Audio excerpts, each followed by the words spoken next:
인생을 연극에 비유하면 어느 누구나 일막의 인생으로 마무리를 짓는 사람은 거의 없다고 저는 생각합니다. 아마 모두가 다 2막 혹은 3막 혹은 4막 혹은 5막 그 이상의 막을 경험하면서 참 인생이 고비고비 힘들고 어렵구나 라는 이야기를 할 때마다 한 막이 넘어가는 일들을 경험하게 된다는 말입니다. 근데 인생이 몇 개의 막을 맞이하든지 몇 개의 막을 지나가든지 할 것 없이 모두가 다 일막의 인생으로 일관한 사람들도 많이 있는 것을 볼 수 있습니다. 스테판 폴란과 마크 레빈이 함께 쓴 2막이라고 하는 책과 그리고 8가지만 버리면 인생은 축복, 인생은 행복이라고 하는 책이 있는데 그들이 얘기하고 있는 2막이라고 하는 책을 보면 그 2막의 인생이 우리가 흔히 이야기할 때마다 그래 퇴임 후의 인생이 2막 인생이야 이렇게 얘기하는 2막이 아닌 것을 볼 수가 있습니다. 인생의 후반전이라고 얘기하는 그 퇴임 후의 인생과는 다른 개념으로 그 스테판 폴란은 2막이라고 하는 용어를 쓰면서 우리 인생이 2막을 살아내야 된다고 얘기합니다. 그들이 얘기하고 있는 그 2막의 인생은 나머지 시간, 짜투리 시간, 우리가 인생을 다 살고 퇴임하고 난 다음에 노년을 살아가는 그런 인생의 시간이 아니라 지금 새로운 것을 시작하는 다른 시작을 의미하는 의미에서 2막이라고 하는 개념으로 2막 인생을 살자 그렇게 얘기하고 있는 것을 볼 수 있습니다. 그래서 그들은 그 2막 인생을 살기 위해서 가장 중요한 것은 마음을 바꾸어야 된다고 얘기하고 있고 또 한 가지는 우리 앞에 놓여져 있는 12가지의 장애물을 버려야, 장애물을 넘어야, 장애물을 제거해야 한다고 스테판 폴란은 이야기하고 있습니다. 그런 개념에서 8가지만 버리면 인생은 축복이다라고 하는 그 책도 결국 8가지라고 얘기하고 있는 나이 드는 것에 대한 후회, 과거에 대한 후회, 비교의 함정 속에 빠지는 것, 그리고 자격지심, 나는 이 정도밖에 안 돼, 이 정도밖에 할 수 없어 라고 얘기하는 자격지심, 그리고 자신만 생각하는 개인주의적인 생각들, 그리고 망설이고 미루는 그러한 습관들, 그리고 최고가 되려고 하는 강박증, 그리고 허황된 미래를 꿈꾸는 생각들, 이런 것들을 버릴 때에 그 인생이 진짜 행복한 인생, 축복된 인생을 살아낼 수 있다고 2막 인생에 대해서 이야기하고 있는 것을 볼 수가 있습니다. 어쩌면 그 책들을 읽어보면서 저는 우리 모두가 1막의 인생으로 아웅바웅하고 아둥바둥하면서 결국 인생을 그렇게 마무리하고 있는 것은 아닌가라는 생각을 해보게 됩니다. 학교를 다니고 직장을 다니고 직장을 끝내고 이것이 2막 3막이 넘어가는 것이 아니라 어떤 환경에 있다 할지라도 우리는 우리의 마음 자세를 옛날에 가지고 있던 트라우마와 옛날에 가지고 있던 인격과 옛날에 가지고 있던 성품과 옛날에 가지고 있는 그 마음의 태도 그대로를 가지고 있다고 한다면 우리는 여전히 1막 인생을 살고 있는 인생이라 이야기할 수밖에 없다는 말입니다. 그리스도인들에게도 마찬가지의 모습이 적용된다고 저는 생각했습니다. 예수 믿고 구원받아 진짜 행복을, 예수 믿고 구원받아 진짜 자유를, 예수 믿고 구원받아 진짜 축복을 누리고 살아가는 인생들이 있는가 반면에 어떤 사람들은 예수 믿기 전에 그 모습을 그대로 가지고 있어서 예수 믿고 난 후에도 여전히 힘들고 어려운 1막의 인생을 살아가는 인생들이 많이 있다는 말입니다. 분명히 예수 믿고 난 다음에 우리의 인생은 2막의 인생이지만 예수 믿기 전의 마음가짐과 태도와 예수 믿기 전의 습관과 그것들을 그대로 가지고 있다고 한다면 우린 여전히 예수 믿기 전에 1막 인생을 살고 있는 어리석은 인생들이라고 얘기할 수밖에 없다는 말입니다. 오늘의 말씀은 우리의 인생이 어떤 존재인지를 말씀하고 있는 굉장히 중요한 말씀 중에 속합니다. 사실은 이사야서 40장 말씀부터 하나님은 이스라엘 민족의 회복을 이야기하고 있는데 그 회복 가운데 읽었던 말씀 41장, 42장 그리고 43장까지의 쭉 말씀 속에서 결국은 너희들의 인생이 어떤 존재인가, 어떤 정체감을 가져야 되는가 하는 것에 대해서 분명히 말씀하고 있는 것을 볼 수 있습니다. 그래서 그 말씀을 통해서 예수 믿고 구원받은 2막 인생을 살아내야 하는 우리들이 누구의 종인지를 다시 되물어보면서 나는 하나님 안에 있는 인생을 살고 있는가, 아니면 하나님 안에 있지만 여전히 세상 것에 종되어 살고 있는지, 일막 인생을 살고 있는지 우리 자신들 다시 한번 물어보면서 주님 안에서 행복한 이막의 인생을 꿈꿀 수 있는 우리 모두가 될 수 있기를 주님의 이름으로 축복합니다. 먼저 우리는 우리를 부르시고 우리를 택하시고 그리고 우리를 붙드신 하나님의 은혜를 기억하면서 하나님이 나를 그분의 종 삼으셨구나 하는 사실들을 발견할 수 있어야 됩니다. 함께 그 말씀 가운데 하나님은 이스라엘 민족을 나의 종이라고 불러주십니다. 8절 말씀에 나의 종 너 이스라엘아 라고 그렇게 말씀하고 있습니다. 누구의 종인가가 굉장히 중요할 것입니다. 어쩌면 오늘의 말씀대로 한다면 이스라엘 민족은 하나님의 뜻을 성취하는데 부름받은 종들이라고 얘기할 수가 있습니다. 하나님은 이스라엘 민족을 구원하시고 그리고 사랑하시고 그리고 그들을 알아주시고 인도해 주시는데 하나님이 그들을 너희는 내 뜻을 성취할 나의 종이라 이렇게 불러주시고 있다는 말입니다. 그러면서 9절 말씀에서는 내가 너를 부르고 내가 너를 택하고 그리고 내가 너를 싫어하여 버리지 아니하였다 이렇게 말씀하고 있습니다. 종으로 부르신 하나님께서 우리를 택하시고 그리고 우리를 싫어하여 버리지 아니하신다 이렇게 약속하시고 있는 말씀이 거기에 등장합니다. 뿐만 아니라 우리가 잘 알고 있는 대로 10절 말씀에서는 내가 너를 굳세게 하리라 참으로 너를 도와주리라 나의 의로운 오른손으로 너를 붙들리라 이렇게 말씀하시고 있는 말씀이 등장하고 있습니다. 뿐만 아니라 13절 말씀에서도 하나님께서 내가 너를 붙들고 도와주신다고 분명히 말씀하고 있습니다. 14절 말씀에서도 내가 너를 도울 것이라 라고 말씀하고 있습니다. 2018년에 세계 인구 현황 보고서에 의하면 세계 인구가 76억 3,300만 명이라고 얘기합니다. 76억 3,300만 명 중에 이스라엘 민족이 뭐 택하여서 득볼 만한 이득이 있었겠습니까? 어쩌면 76억 넘는 많은 인구들 중에서 하나님이 우리를 택하셨는데 우리가 무엇 하나 내세울 만한 어떤 능력이 있고 알아주실 만한 어떤 의가 있고 어쩌면 하나님 앞에 내놓을 만한 무엇이 있느냐 하는 것입니다. 아무것이 없음에도 불구하고 하나님은 우리를 사랑하시고 우리를 알아주시고 우리를 불러주시고 우리를 택하여 주시고 그리고 하나님이 우리를 싫어하여 버리지 아니하신다 말씀하시면서 너희는 나의 종이라 그렇게 말씀하고 있습니다. 어쩌면 사람들은 한번 선택하였어도 싫으면 싸우고 버리고 갈라서고 실증 느끼고 외면하고 욕하는 일들이 비일비재하게 빈번하게 일어납니다. 옛날에 좋은 친구였는데 그 좋은 친구의 관계가 조금 오랫동안 보지 아니하면 눈이 멀어지면 마음도 멀어진 일들이 있게 되고 부부관계도 가만히 보시면 아마 젊을 때에는 연애할 때에는 너 없으면 못 살겠어, 너 없으면 정말 죽겠어 이렇게 얘기하다가도 조금 지나고 나면 왼수라고 얘기하는 일들이 흔한 세상이 되어버렸습니다. 그런데 하나님은 거듭거듭 우리를 도우시겠다, 우리를 붙드시겠다, 우리를 싫어하여 버리지 아니하시겠다 말씀하시면서 너희는 나의 종이다, 너희는 나의 벗이다 이렇게 말씀하시고 있는 말씀이 여기 등장하고 있습니다. 이런 약속이 있음에도 불구하고 하나님이 우리를 나의 종이라고 부르시고 있는 이 종이라고 한 용어는 그렇게 유쾌하고 좋은 말이 아닙니다. 왠지 속박된 것 같고 왠지 자유롭지 못한 것 같고 왠지 그분에게 끌려가야만 할 것 같고 왠지 우리의 모든 것들이 구속받는 것과 같은 그런 느낌을 받게 된다는 말입니다.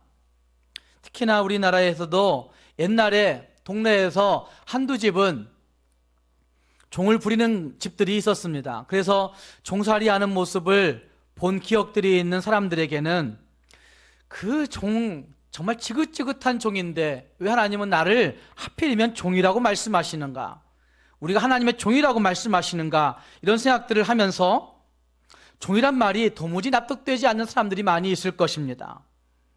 그런데 여기 종이라고 하는 말은 세상말로 노예를 의미하는 것 그것만은 아닌 것을 볼 수 있습니다. 하나님이 나의 벗이라고 같이 쓰고 있는 것을 보면 어쩌면 그 종이라고 한 용어는 하나님과 함께 할 수 있는 어떤 존재, 하나님의 은혜를 누릴 수 있는 존재, 하나님의 은혜의 울타리 안에 들어와 있는 존재, 하나님의 도우심과 붙드심과 하나님의 살펴주심의 그 은혜 가운데 있는 존재를 일컬어서 종이다, 벗이다 이렇게 말씀하고 있는 것을 볼 수가 있습니다. 그래서 여기 종이라고 얘기하고 있는 용어들은 성경에 보면 자원하는 종, 섬김의 종, 희생하는 종, 충성스러운 종, 성실한 종 이런 의미로 쓰여지고 있는 것을 볼 수가 있다는 말입니다. 수고를 감당하는 종 이렇게도 얘기할 수가 있을 것입니다. 뿐만 아니라 성경에 쓰여지고 있는 종이라고 하는 용어는 이 세상에 존재하고 있는 우리의 존재 이유를, 구원받은 성도들의 존재 이유를 얘기할 때 너희는 하나님의 종이다 라고 그렇게 말씀하고 있는 것도 볼 수가 있습니다. 그래서 예수님도 말씀하십니다. 마가복음 10장 44절과 45절 말씀에서 너희 중에 누구든지 으뜸이 되고자 하는 자는 모든 사람의 종이 되어야 하리라 이렇게 말씀하시면서 예수님이 오신 것에 대해서 45절 소개하시면서 인자에 온 것은 섬김을 받으려 함이 아니라 도리어 섬기려 하고 자기 목숨을 많은 사람의 대속물로 주려 함이다 라고 그렇게 말씀하고 있는 것을 볼 수 있습니다. 그래서 예수님도 나는 종으로 왔다, 나는 섬기는 종으로 왔다, 나는 내 목숨 내놓는 종으로 왔다고 그렇게 말씀하시면서 예수 믿는 우리들의 정체성을, 예수 믿는 우리들의 삶의 존재의 이유를 종이라고 하는 표현으로, 종이라고 하는 용어로 설명하고 있는 것을 볼 수 있습니다. 어쩌면 예수님이 말씀하시고 있는 그 종의 의미를 바르게 알고 진짜 내 삶의 의미를 종으로 가져가게 될 때, 내 인생의 존재의 의미를 진짜 하나님의 종으로 가져가게 될 때 우리는 하나님의 종 안에서 누릴 수 있는 든든한 안심과 평강과 그리고 하나님이 그 종 안에서 주시는 행복한 결말을 꿈꾸고 바라볼 수 있는 것을 성경을 통해서 볼 수가 있는 것입니다. 그럼에도 불구하고 사람들은 이 종이란 단어를 싫어합니다. 그래서 종이란 단어를 싫어하지만 죽도록 싫어하는데도 불구하고 우리는 누군가의 종이 되어 있을 때가 많습니다. 무엇인가에 종이 되어 살아갈 때가 많이 있다는 말입니다. 내가 누군가의 지배를 받고 싶어 하지 않지만, 지배받는 것을 싫어하지만, 생각해 보시면 내가 지배받기 싫어서 나의 자신을 높이려고 애를 쓰게 되죠. 내 존재를 과시하려고 하게 되죠. 내 존재를 드러내려고 하게 되죠. 그리고 내가 누군가에게 인정받으려고 하게 되어 있습니다. 그러다 보니까 내 존재를 대단한 존재로 높여놓으려고 할 때가 너무나 많이 있다는 말입니다. 내 존재감을 알리기 위해서 세상적으로 잘 될 만한 길들을 찾아 헤매이는 거죠. 어쩌면 내 존재를 드러내기 위해서 돈 버는 일에 최선을 다할 때가 많이 있습니다. 돈 버는 일에 목숨을 걸고 행하는 일들이 많이 있습니다. 그래서 거기에 내 양심도 버리고 거짓말도 일삼고 그렇게 살아가는 일들이 많이 있다는 말입니다. 부자 되려고, 높은 곳에 올라가려고, 최고가 되려고 하는 마음들이 많이 있다는 말입니다. 뿐만 아니라 자식을 키울 때에도 정말 진정한 고민이 그 아이들의 인생에 대한, 그 아이들의 앞길에 대한 진지한 고민보다는 내 부모이든 나의 체면과 부모든 나의 과시, 그러한 욕망들이 그 안에 내재되어 있어서 아이들 이런 존재로 키워야 되겠다, 이렇게 만들어야 되겠다, 이렇게 디자인하는 일들이 많이 있는 것입니다. 어쩌면 이러한 문제들을 가만히 살펴보시면 우리가 생각하는 그 많은 것들이 결국은 그 물질과 그 자녀됨과 내가 추구하는 그 명예와 그 직분과 그 욕망들이 결국은 그 높아지려고 하는 그 욕망들 때문에 내 인격과 내 성품과 내 삶의 모든 것들을 조종하고 흔들고 있는 것들을 부인할 수가 없을 때가 많이 있습니다. 물질에 대한 생각, 그 욕심이 내 생각을 지배합니다. 예수 믿고 나서 우리들 가운데 조금 예수 믿고 성경을 알고 난 다음에 물질 하나님이 주셔야 되는 것이죠, 물질 다 하나님이 주신 거예요, 이렇게 얘기는 잘해요. 그런데 진짜 물질을 하나님께 드릴 수 있느냐? 드리지 못합니다. 잘 드리지 못하는 일도 많습니다. 어쩌면 하나님 앞에서 하나님 내가 이만큼 돈 벌으면 내가 이렇게 드릴 거예요, 드리지 못해요. 하나님, 내가 이 집 팔면 이 정도의 이익이 남게 될 것인데 이 정도의 이익 남으면 내가 하나님한테 드릴 거예요. 그런데 하나님이 그 이익 남게 해주셨어요. 그런데 그것 11조도 드리지 못해요. 결국은 우리가 물질의 종이 되어 있다는 사실들을 부인할 수가 없다는 말입니다. 높은 곳을 바라보고 있는 마음, 명예를 바라보고 있는 마음, 직분을 추구하고 있는 마음, 그것들이 결국은 권력을 휘둘리려고 하는, 우리가 권력자들을 욕하지만 우리도 어떤 류의 모든 곳에서, 가정에서, 그리고 일터에서, 소그룹에서 내가 권력을 쥐고 휘두르고 싶은 마음들이 다 있는 거예요. 그런데 결국은 그 권력과 그 힘에 내가 종이 되어 있다는 사실들을 망각하고 있는 모습이라고 얘기할 수가 있다는 말입니다. 인정받음에 대한 욕구들이 우리에게 있는데 결국 인정받음에 대한 욕구가 내 인격과 성품을 지배하여서 결국 우리는 그것에 종이 되어 살아가는 일들이 참 많이 있는 것입니다. 뿐만 아니라 영특한 현대인들에게는 자기 합리화라고 하는 도구도 우리의 주인이 되어서 결국 우리가 그것에 종되어 살아갈 때가 많이 있습니다. 팀 켈러라고 하는 목사님은 거짓 신들의 전쟁이라고 한 책이나 내가 만든 신들이라고 한 책을 보시면 우리가 많은 신들을 만들고 있다고 얘기하고 있는데 그것의 많은 부분들 가운데 이념을 얘기하고 있는 것도 분명히 있습니다. 근데 그 이념들을 잘 생각해 보시면 우리는 어릴 때부터 자기를 방어하는 기제, 자기 방어 기제라고 하는 그것이 정말 뼛속 깊이 자리 잡고 있는 존재들이 우리들이라고 얘기할 수가 있습니다. 그래서 어린아이들도 쉽게 그냥 거짓말을 휙 던지는 거예요. 누가 거짓말 가르치도 않았는데 거짓말한다고 이렇게 얘기해요, 엄마들이. 그런데 거짓말을 가르치지 않아도 거짓말 할 수 있는 그것은 우리 인생들이 뼛속 깊이 자리 잡고 있는 자기 방어 기제가 있어서 나를 방어하려고 하는 거죠. 나를 감추려고 하는 거죠. 나를 드러내려고 하는 거죠. 자기 합리화라고도 얘기하는 것입니다. 근데 자기 합리화가 결국은 우리에게 주인 되어서 우리가 자기 합리화의 종 되어 우리를 꾸미고 우리를 방어하고 그리고 그것에 결국은 양심도 마비 되어진 일들이 허다하게 많이 있습니다. 자기 합리화의 그 도구 때문에 결국 오래된 신념도 버린 일들도 우리에게 너무나 많이 있다는 말입니다. 결국은 우리가 종이라고 하는 사실을 싫어하지만 우리의 삶 속에서 종되어 살아가는 일들이 너무나 많이 있습니다. 이것들은 잘 모르죠. 우리가 내가 누구의 종되어 있을까 생각하지 못할 때가 많습니다. 그런데 우리가 그렇게 자기 자신을 드러내고 우기고 살아갈지라도 가끔 자기 자신을 진실하게 돌아볼 때도 있지 않습니까? 언젠가 비 오는 저녁이라든가 아니면 어떤 조용한 음악이 울려 퍼진 어떤 그 밤중에 자기 자신을 정말 진실하게 돌아보는 그 시간이 있을 때 잘 돌아보면 내 자신이 정말 가치 없구나, 내 자신이 허무하구나, 내 자신이 참 연약하구나, 내 자신이 정말 추하구나, 내 자신이 정말 징그럽고 더럽구나, 내 안에 이런 취약을 품고 있었네, 이런 생각을 가질 때가 있습니다. 섬뜩섬뜩하게 놀라는 일들이 있다는 말입니다. 그때 우리는 여기 읽었던 말씀 14절 말씀이 말하고 있는 것처럼 버러지 같은 야곱아 라고 얘기할 때 그 말씀처럼 내가 참 버러지 같구나 라고 나 자신을 체크할 때가 있다는 말입니다. 야곱이라고 하는 인생이 그랬을 것입니다. 야곱은 창세기를 통해서 보면 우리가 잘 알고 있듯이 일란성 쌍둥이로 뱃속에 잉태되었습니다. 엄마 뱃속에서부터 그는 으뜸이 되고자 하는 경쟁을 하고 살아갔던 것이죠. 그런데 그 경쟁을 하고 살아갔지만 결국 태어날 때 간발의 차이로 그가 동생이 되고 말았습니다.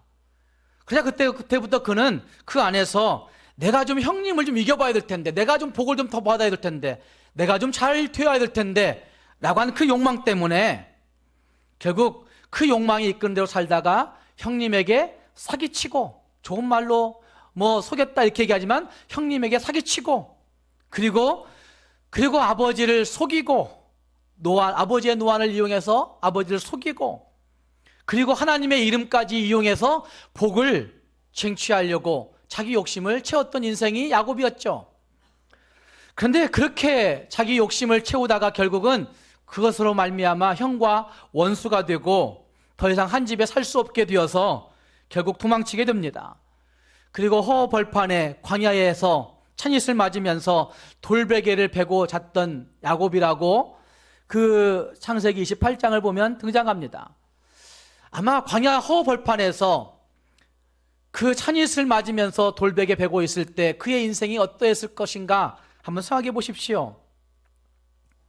읽었던 말씀에 등장하고 있는 것처럼 그 스스로 참 버러지 같은 인생이었구나, 내 인생이 참 버러지 같구나, 이렇게 얘기할 수밖에 없는 모습인 것을 아마 그는 그 광야 허벌판에서 경험했을 것입니다. 스스로 열심히 욕심부리고 사기치고 속이며 살아왔는데 자기 인생이 이것밖에 남지 않은 것 보면서 참 한탄스러웠을 것입니다. 어쩌다 이렇게 되었을까? 라고 생각했을 것입니다. 내가 무엇인가에 종되어 살았구나 라고 그때 거기에서 처음 느꼈을 것입니다. 어쩌면 그런 인생의 모습들 가운데 있게 될 때도 어쩌면 우리는 자기를 책하는, 그 자기를 절망하는, 자기를 부인하는 가치 없음에 종되어 있는 것을 부인할 수가 없다는 말입니다. 오늘의 말씀 9절 말씀에서 이런 말씀이 등장합니다. 내가 땅끝에서부터 너를 붙들며, 하나님이 우리를 땅끝에서부터 이끌으셨다는 말씀이죠. 그리고 그 다음 말씀에서는 땅 모퉁이에서부터 너를 부르고 라고 말씀하시고 있는데, 땅끝이나 땅 모퉁이는 정말 우리가 인생이 피하고 도망치다가 마지막 끝자리에 간 그 모습을 땅끝이다, 땅 모퉁이다 이렇게 얘기할 것입니다. 버러지 같은 야곱아 라고 얘기하고 있는 그 모습과 같은 류의 모습을, 지명을 땅끝, 땅 모퉁이, 피하고 싶은 그곳을 얘기하고 있다는 말입니다. 정말 욕심으로 똘똘 뭉쳐 살다가 자기를 드러내고 자기를 나타내고 살다가 어떤 류의 절망스러운 환경을 겪고 나면 끝없이 깊은 절망으로, 나락으로 빠져드는 우리들의 모습, 그것이 상처 입은 우리들의 모습인 것이죠. 데이빗 시멘즈라고 하는 교수는 상처 입은 상한 감정의 치유라고 하는 그 책에서 우리 인생들이 상한 감정으로, 상처 입은 그런 감정으로 서게 된다고 하는 사실들을 잘 지적해 주고 있습니다. 왜 상처 입은가? 그 책에서는 자신의 가치를 인정하지 못할 때, 자신의 가치를 어떤 이유로든지 인정하지 못할 때 우리는 상처 입은 심정으로, 상처난 감정으로 살게 되고, 자신의 가치를 인정하지 못할 때 예민하게 되고, 내 열등감을 인정하지 못할 때 예민하게 되고, 그리고 자기의 우월감을 가지고 살아가게 될 때 결국 예민하게 되고, 그걸 지켜내야 되니까 예민하게 되고, 그리고 두려움 가운데 살게 된다고 시멘즈 교수는 이야기하고 있는 것도 볼 수가 있습니다. 어쩌든지 야곱은 그 광야에서, 허벌판에서 돌베개 베고 자다가 자기 자신의 가치를 보지 못하고 나는 정말 쓸모없구나, 나 같은 인생은 정말 버림받았구나, 이렇게 생각하는 상처난 감정을 가지고 살아갔다고 얘기할 수가 있을 것입니다. 그러나 그때 하나님께서 하늘을 여시고 천사들을 오락가락 하시면서 말씀하시는 장면을 보게 되는데, 그 장면을 잘 요약해 보면 오늘 읽었던 말씀이 말하고 있는 하나님이 야곱을 부르시고 그를 택하시고 그를 축복하시고 그에게 영광스러운 삶의 비전을 보여주시는 장면이 창세기에서도 등장하고 있는 것입니다. 사랑하는 여러분, 어쩌면 우리가 어떤 류의 종이 되어 살아간다고 하는 건 굉장히 불행한 일이라고 얘기할 수가 있습니다. 하나님의 종이라고 하는 사실을 발견하지 못하고 세상의 종되어 살아간다고 하는 사실은 굉장히 불행스러울 수 있다는 말입니다. 어쩌면 그 앞에, 하나님 앞에 바르게 서게 될 때에서야 우리는 그 모든 것들을 회복할 수 있고, 다시 하나님의 부르심 앞에 서게 될 때야 하나님 앞에서 다시 그 은혜를 회복하여서 바르게 설 수 있는 인생이 되어지는 것입니다. 사랑하는 여러분, 상처 입은 감정으로는, 상처난 감정으로는 우리는 인생을 바르게 의미 있게 임하게 인생을 살아낼 수가 없습니다. 그런데 그 상처난 감정을 회복할 수 있는 방법은 하나님의 부르심 앞에 직면하는 것입니다. 하나님이 나를 부르시고, 하나님이 나를 택하시고, 하나님이 나를 붙드시는구나, 하나님이 나를 하나님의 종으로 부르셨구나 하는 사실들을 기억하고 반응할 때 우리는 거기서부터 제대로 된 인생 이막을 시작할 수 있다는 말입니다. 우리 모두가 다시 한번 하나님이 나를 어떻게 불러주시는지, 하나님이 나를 무엇으로 불러주시는지 다시 한번 기억하면서 하나님의 부르심을 받아 이막의 인생을 잘 살 수 있는 우리 모두가 될 수 있기를 주님의 이름으로 축복합니다. 두 번째로 하나님의 종은 하나님이 함께 하신다고 하는 사실을 오늘 읽었던 말씀은 거듭거듭 잘 말씀해 주고 있습니다. 우리가 알고 있는 대로 하나님이 내가 너를 부르겠다, 너를 택했다, 내가 너를 실어버리지 아니하겠다 말씀하시는 그 말씀은 여전히 나는 너의 모습을 사랑한다 라고 하는 말씀이라 할 수가 있습니다. 그래서 그 사랑 가운데 서게 될 때 하나님이 우리에게 말씀하시는 음성이 들리는 거죠. 두려워하지 말라, 내가 너와 함께함이라. 놀라지 말라, 나는 너의 하나님이 됨이라. 내가 너를 굳세게 하리라, 참으로 너를 도와주리라, 참으로 오른손으로 너를 붙들리라 라고 하시는 말씀이 그제서야 들리는 것이죠. 다시 말해서 하나님의 종이라고 하는 사실을 보게 될 때 그때서야 하나님이 함께 하시는구나, 하나님이 붙드시는구나, 하나님이 도와주시는구나 하는 사실들을 믿고 신뢰하고 확신할 수 있다는 말입니다. 그 말씀이 우리에게 힘 주시는 것들을 체험할 수 있습니다. 하나님의 종이란 사실을 확신하지 아니할 때에는 하나님이 우리를 이렇게 인도하신다는 사실들을 막연히 생각하는 거죠. 그래서 이 말씀을 읽고 듣고 암송하고 외울 때에도 있습니다. 그래서 외울 때 힘을 얻지만 조금만 어려워지면 내가 주인 되어 살려고 한다고 한다면 조금만 어려워지면 그 말씀 기억도 나지 않는 것입니다. 그러나 하나님은 분명히 하나님의 종들을 하나님이 함께 하심으로 붙드시고 복 주신다고 말씀하시고 있는 것을 볼 수 있습니다. 어떻게 붙드시는가? 읽었던 말씀 11절 말씀은 이렇게 말씀합니다.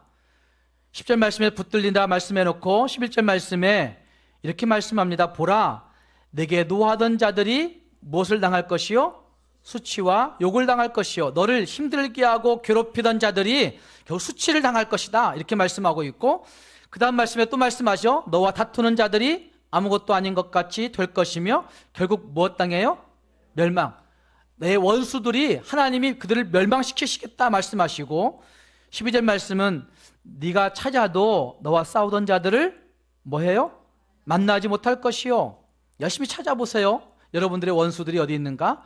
하나님이 다 해결하신다는 말씀이죠. 12절 말씀은 또 말씀하십니다. 너를 치는 자들은 아무것도 아닌 것 같고 어떻게 돼요? 허무한 것 같이 되리니, 하나님이 우리를 붙드시고 하나님이 의로운 오른손으로 우리를 붙드시고 하나님이 참으로 도우실 때에 하나님께서 우리가 문제이다, 어렵다, 힘들다, 우리를 괴롭히는 일들이 있다 라고 하는 그 모든 것들을 하나님이 우리 앞에서 치우시겠다고 말씀하시고 있는 것입니다. 어쩌면 하나님께서 우리를 붙들어주신다는 사실은 이런 은혜를 우리의 인생 가운데 보여주시는 것이라 얘기할 수가 있습니다. 뿐만 아니라 읽었던 말씀 가운데서 하나님은 우리에게 분명히 말씀하시고 있는 또 한 가지 말씀이 있습니다. 15절 말씀에 버러지 같은 너 야곱아 라고 말씀해놓고 15절 말씀에서는 보라, 내가 너를 무엇으로 삼는다 말씀하십니까? 이가 날카로운 새 타작기로 삼는다 말씀하십니다. 버러지 같은 야곱이라고 하는 호칭은 쓸모없고 추하고 약한 존재라고 하는 사실을 절감하게 만들어서 정말 나는 그렇구나, 쓸모없구나, 안 되겠구나 라고 생각할 수 있게 만들지만, 그러나 15절 말씀에서는 하나님이 다시 말씀하십니다. 이가 날카로운 새 타작기계로 삼으시겠다 말씀하십니다. 이거는 뭐라고 생각하십니까? 버러지라고 한 용어는 참 절망스럽지만 이가 날카로운 새 타작기계는 정말 극적인 대조를 보여내고 있는 그런 용어라 얘기할 수가 있습니다. 버러지는 산속의 나뭇잎에서 나뭇잎 갉아먹고 살아가는 존재이지만 썩고 부패한 곳에서 꿈틀거리며 그 썩은 것들 먹으며 살아가는 존재이지만 정말 쓸모없는 존재라고 얘기할 수 있겠지만, 이가 날카로운 새 타작기계는 옛날에 타작기계 사용해 보신 분들 알겠지만 참 무디어져 가지고 잘 안 들던 타작기계가 새롭게 바꾸면 정말 잘 훑어지는 것을 경험하게 되지 않습니까? 훑어진다는 말 이런다 어르신들만 기억할 수 있는, 대기만 와도 싹 훑어내가는 그런 기계가 새 타작기계죠. 이것처럼 생산성이 있는 기계로 하나님이 삼아주시겠다 말씀하시고 있는 것입니다. 이 말씀은 결국은 우리의 존재의 가치를 변화시키셔서 하나님께서 인도하시겠다, 하나님께서 복주시겠다 하는 말씀을 주고 있는 것입니다. 저녁에 11절 말씀부터 15절 말씀까지의 하나님이 이렇게 하시겠다고 한 말씀들을 읽으면서 로마서 8장 31절 말씀을 기억했습니다. 그런즉 이 일에 대하여 우리가 무슨 말 하리요? 만일 하나님이 우리를 위하시면, 만일 하나님이 우리와 함께 하시면 누가 우리를 대적하리요? 라고 한 말씀이 여기 말씀 가운데 딱 맞는 말씀이라 얘기할 수 있다는 말입니다. 하나님의 종으로 확신하여서 하나님이 우리를 도우시고 하나님이 우리를 붙드시면 어떤 무서운 대적이라 할지라도, 어떤 어려운 문제라 할지라도 그 일에 대하여 하나님이 대적하시면, 하나님이 우리를 위하시면 그 누구가, 그 무엇이 우리를 대적할 수 있겠느냐, 담대하게 사도 바울이 외치고 있는 것입니다. 뿐만 아니라 시편 56편 3절과 4절 말씀을 보시면 두려워하는 날에는 내가 하나님을 의지하리이다, 내가 주를 의지하리이다 라고 고백해놓고 그 다음 말씀 4절 말씀에서 내가 하나님을 의지하고 그 말씀을 찬송하올지라, 내가 하나님을 의지하였은즉 두려워하지 아니하리니 혈육 있는 사람이 내게 어찌하리이까. 나를 대적하여 다가오는 많은 사람들이, 혈육 있는 것들이 나를 대적한다 할지라도 내가 하나님 의지했는데, 내가 하나님 붙들었는데 그 무엇이 나를 두렵게 하겠느냐라고 시편 기자는 담대하게 고백하고 있는 것입니다. 사랑하는 여러분, 믿음으로 인생의 이막을 살아내야 하는 우리들인데 우리들에게 이런 담대함이 필요하다고 저는 생각합니다. 하나님의 종들에게 하나님이 함께 하신다라고 한 담대함, 하나님의 종들에게 하나님이 위하신다라고 한 담대함, 하나님의 종들에게 하나님이 그 의로운 오른손으로 붙드신다라고 한 담대함, 하나님이 참으로 도와주신다라고 한 담대함, 이것이 하나님의 종들에게는 필연적으로 필요한 모습이라는 말입니다. 그 확신을 갖게 될 때 우리는 우리의 인생 이막을 비로소 시작할 수 있게 되는 것입니다. 사랑하는 여러분, 두려움의 날들이 닥칠 때마다, 어떤 류의 위협과 시험과 역경들이 우리 앞에 놓여질 때마다 내 존재 가치가 어디에 있는지, 내 정체성이 어디에 있는지 다시 한번 돌아보면서 내가 하나님의 종이구나, 내가 세상의 종이 아니라, 세상 물질의 종이 아니라, 세상 명예와 직분의 종이 아니라 내가 하나님의 종이구나 하는 사실들을 확신하면서 하나님이 부르시고 하나님이 택하시고 하나님이 붙드시고 하나님이 도우셔서 생산적인 역사를 감당하게 만든다고 하는 확신을 가지고 우리의 인생의 이막을 잘 살아낼 수 있는 저와 여러분이 될 수 있기를 주님의 이름으로 축복합니다. 기도하겠습니다.